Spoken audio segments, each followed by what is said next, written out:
You mentioned all the road courses coming up. James from New York has called in at 844 NASCAR NBC. I think James wants to ask you about all the road courses coming up. James, go ahead. You're on with Chris Buescher.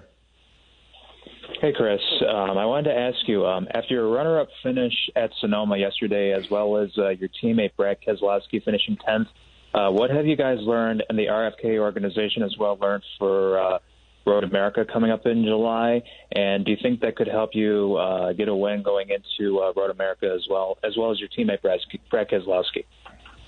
Yeah, 100%, James. I would say that we went to COTA early in the year, and we missed it. We just we weren't where we needed to be. We came back, everybody back at the shop really took a step back, regrouped, dove into why we weren't good there, and really basically got us better, got us really competitive, so that we were able to go to the Glen test. We did the tire test not right before the 600.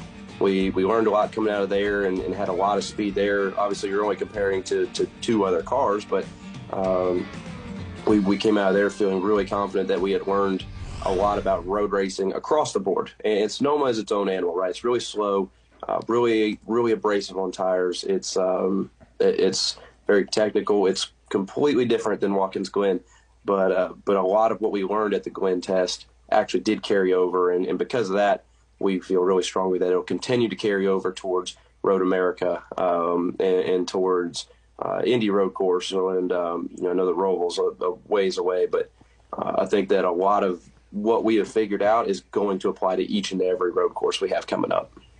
It's cool for us to watch. Well, Chris, we have James on the phone. What question do you have, James? Hey, Chris. Congratulations on your win. I wanted to ask, after finishing third at Richmond, another short track, what did you learn going into Bristol that helped contribute to your win on Saturday night? Yeah, James, I appreciate the question. I think it probably started farther back than that. It was Dover. Dover was our first pole, but also it was really a turning point in our season of finding some things that worked well for our race cars, what I needed to find for a feel underneath this next-gen platform. And I think we were able to take that and apply it to a lot of short tracks going forward. Richmond ended up being the most recent success story out of it, but I think that Richmond has been a place where I've really struggled in the past and went in there with high hopes, but a little lower expectations, and we were able to really overcome the expectations that I guess I had set going in. So that was a really special weekend for us, and to be battling for it. I think between that and Sonoma, that kind of goes into the idea that you have to lose a few or you have to lose one before you can win one. And those are the ones we go back and think about how we could have been a little bit better, how we could execute a little bit smoother. It's so hard to win in this series, right? There's 19 different winners now.